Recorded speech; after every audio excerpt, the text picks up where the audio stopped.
Quando me convidaram para vir fazer o TED no Dante Alighieri, eu tremi, pessoal. Na real, eu estou tremendo até agora. E vou tremer mais um pouquinho.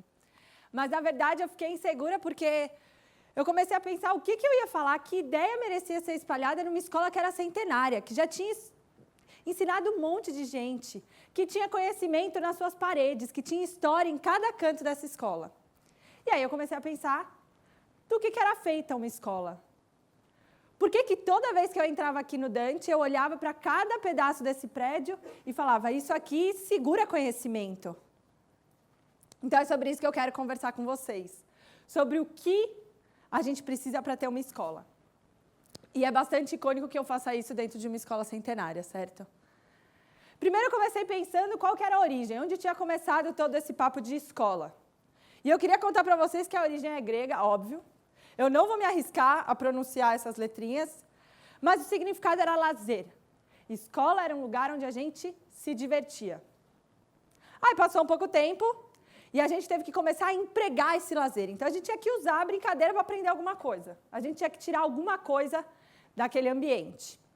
Mais tarde, veio o modelo de aulas expositivas. Então, tinha um professor que sabia muita coisa, e aí ele ia lá e falava com os alunos.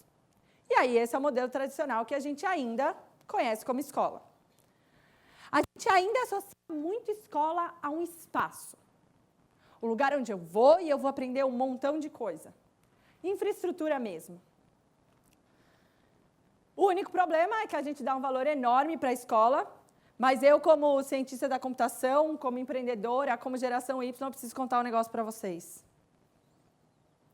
O ritmo lá fora mudou, pessoal. A gente não pode continuar criando os mesmos produtos, processos e escolas em pleno século XXI. O objetivo da escola não tem que mudar. Ele tem que sempre continuar sendo evoluir a humanidade.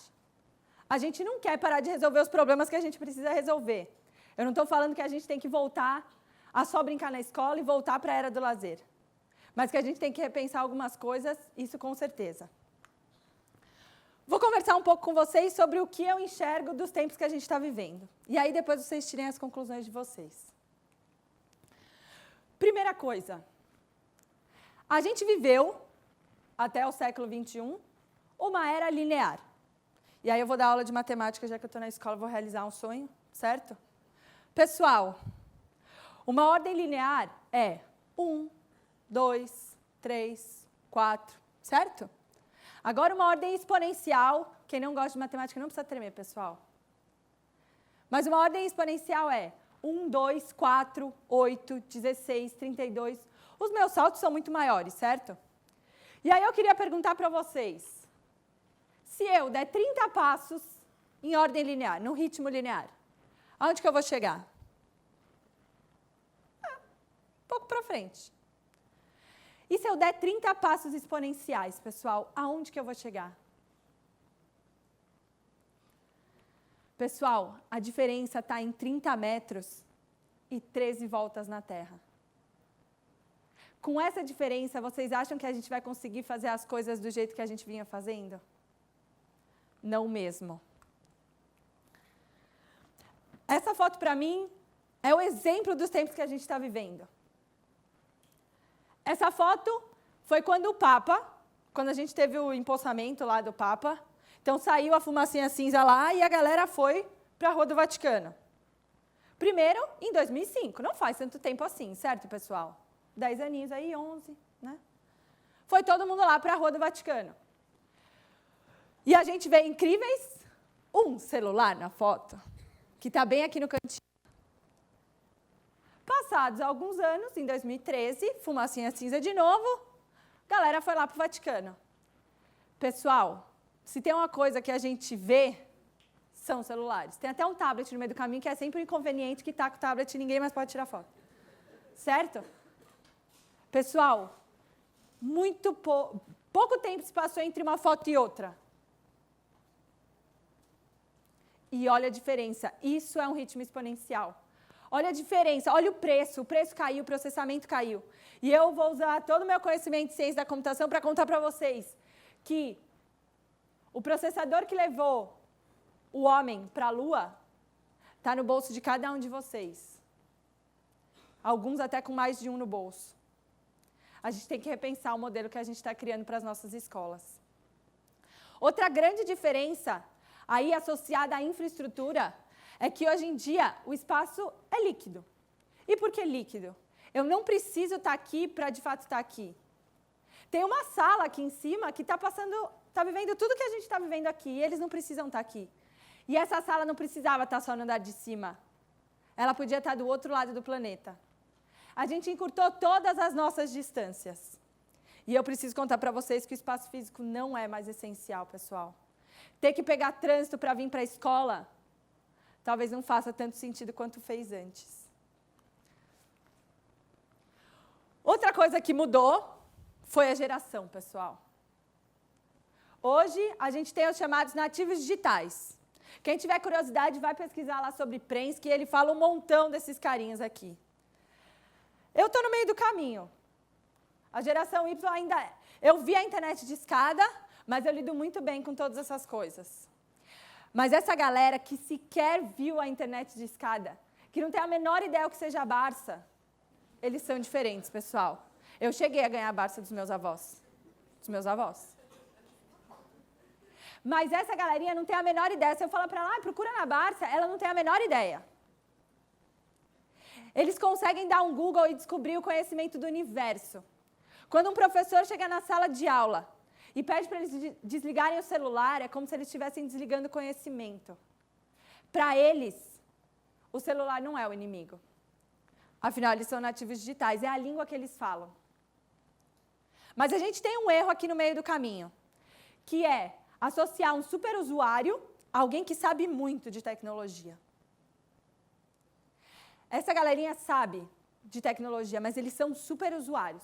Eles usam muito bem, como ninguém. Se você entregar o seu celular para o seu filho e pedir para ele fazer alguma coisa, ele vai fazer num tempo 3 vezes menor do que você. Mas ele é só um superusuário, pessoal.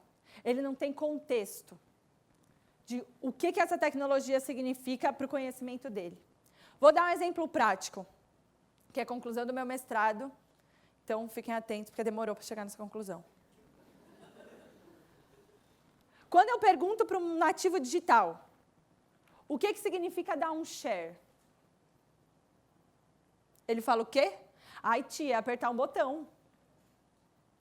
Pessoal, o nativo digital não tem mapeamento de todo o processo que a gente passou para chegar até aqui. Por isso que, para ele, é um absurdo ter que desligar o celular na sala de aula. Ele não acompanhou todas as transformações que a gente teve que fazer para conseguir chegar onde a gente está. Então, a gente tem que tomar muito cuidado para ajudar esse carinha a entender o que é a escola. Ele hoje vê vídeo no YouTube. Ele hoje sonha em ser youtuber, pessoal.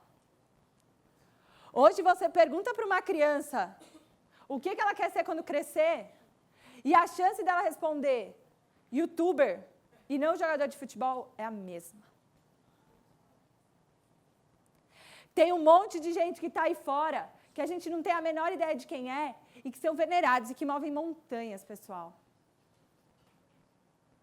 Há quanto tempo o YouTube existe?